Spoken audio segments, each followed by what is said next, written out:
This is a special edition of The Lead as we see Donald Trump leaving the Miami courthouse where he just entered a not guilty plea to all 37 counts in the indictment.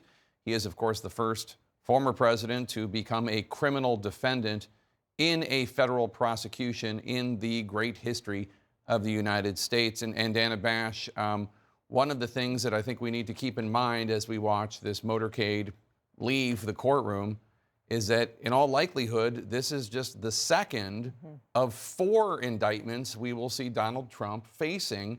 The next 2 we expect will be for his efforts to overturn the 2020 election. One, a specific prosecution in Georgia that we expect, and the other also from special counsel Jack Smith about his role in January 6th. Yeah, I mean, we'll see how the January 6th part of the special counsel's investigation plays out. But when it comes to Georgia, she's made clear it's going to happen this summer. She's already sent alerts to law enforcement.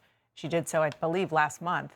And so that was an indicator that we're going to maybe see at least round 3 of this kind of thing. But just watching this imagery and listening to Caitlin Polantz talk about what it was like in that courtroom, again, to talk about the former president's demeanor, to have the reality clearly set in, like it did in New York. But there's no question that it feels different. It has to feel different to him. And this is a federal case. This is a federal case that has, despite his, bombast about how it's just politics, a federal case that has some really, really serious charges against him. And he knows it. Yeah, and Jamie Gangel, one of the things we've heard is from Republicans, right, not a ton of them, but enough, talking about how serious these charges are, possibly most strikingly from Trump's own former Attorney General, Bill Barr, saying that even if half the charges in the indictment are true, Trump is toast. Right.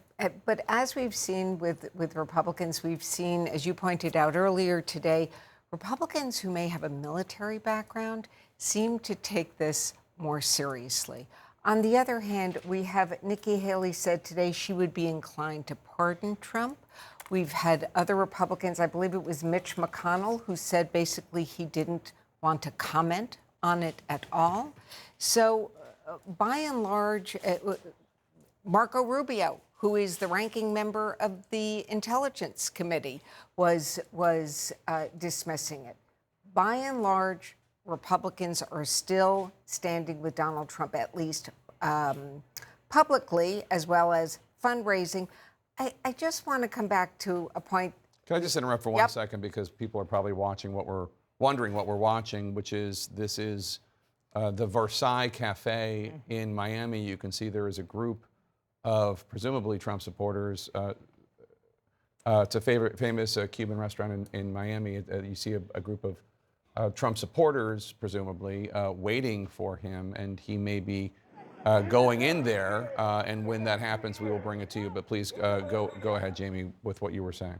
My first job was in Miami. I spent a lot of time there. And that's a must. Must go to for Republicans on the campaign trail. I know that we have said this every day, but the question we have to keep asking is why he did it. To Dana's point, a federal indictment, this is different. Trump brought this day on himself. He could have stopped it at any time by simply giving back the documents. And just to bring these two conversations together, what we are watching Trump do right now is cloak himself in the politics of it all, surround himself with his supporters, with his acolytes, with people who love him. We are going to probably go into a more quiet period on the legal front for a little bit here. And in the meantime, Trump is going to fill that time with this. And he's going to try to obscure the facts of the case that are in the indictment, obscure the reality of the consequences that he could face with just more of the same chance of a witch hunt, so on and so forth. And this is obviously a very intentional moment that he's trying to create here, just to say that his support, we've been having a discussion about whether or not Republicans with titles in front of their names are changing their view. But he's trying to say here that his support really is not waning among his supporters. All right, let's listen in as the president shows up, and then.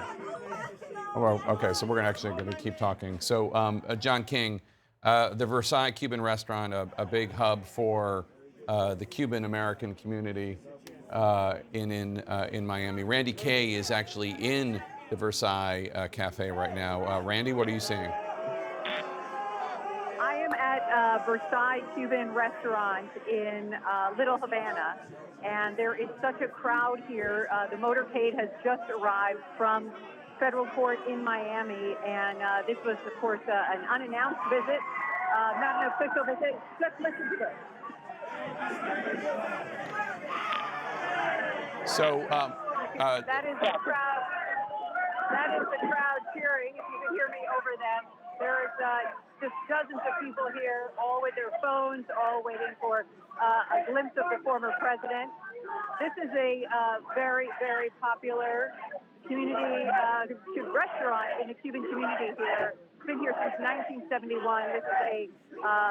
This is a place where almost every presidential candidate comes for the last few decades just to reach the Cuban vote. These people are very excited. I've been talking to some of them off camera about the fact that he may be making a stop here today.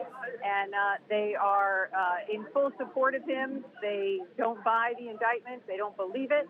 And they just think he's a great businessman and a strong man, and that is why they are supporting him. But the scene here, the entire road is closed off.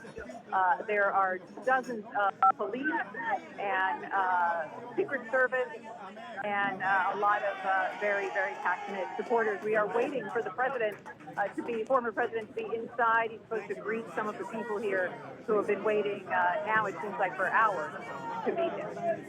and John King, one of the things, obviously, that Donald Trump and his supporters are trying to do here, and it's obviously preposterous, is compare himself and the fact that he is being that he has been arrested and indicted now in 2 different locales, and it may happen in other places, trying to compare himself to the political persecution faced by Cubans by the communist government of Cuba. It is absolutely a preposterous suggestion and comparison, but they are attempting to make it, John King. Yes, he is. This is a witch hunt by a partisan Justice Department, by his opponent in the next election, his likely opponent in the next election. That is the Trump argument. It's also an effort, Jake, to show I'm fine. I'm good. I'm out campaigning. I'm with you. They're coming after me. When they're done with me, they're coming after you. That's the whole persecution theme he makes. But food for everyone. Food for everyone. Food for everyone. Class. He says there. So this is the visual he wants. I just left the courthouse. I'm good. I'm going to campaign. I think critically, he's going to get on his plane from here. He's going to do a fundraiser tonight in New Jersey, and then he's going to speak. I think what he says tonight will be more important to the pictures we are seeing right here. But again, this is Trump's So effort. there is, you can see Walt Nauta, his co-defendant, is there. You see him. He's the guy behind the guy with the Miami hat. He's Trump's body guy. He's with the maroon tie towards the left of your screen.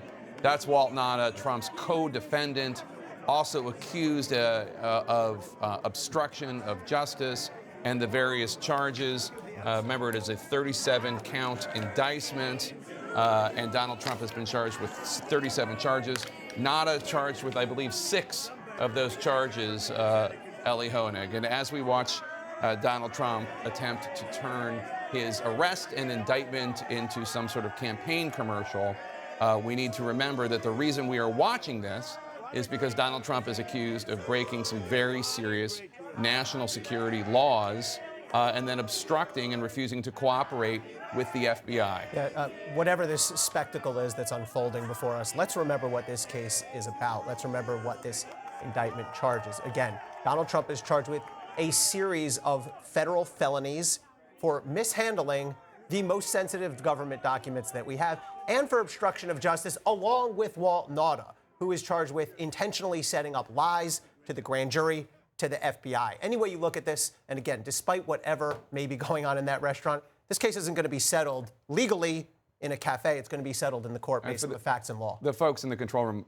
I don't need to see any more of that. He's trying to turn this in. He's trying to turn it into a spectacle, into a campaign ad. That's enough of that. We've seen it already.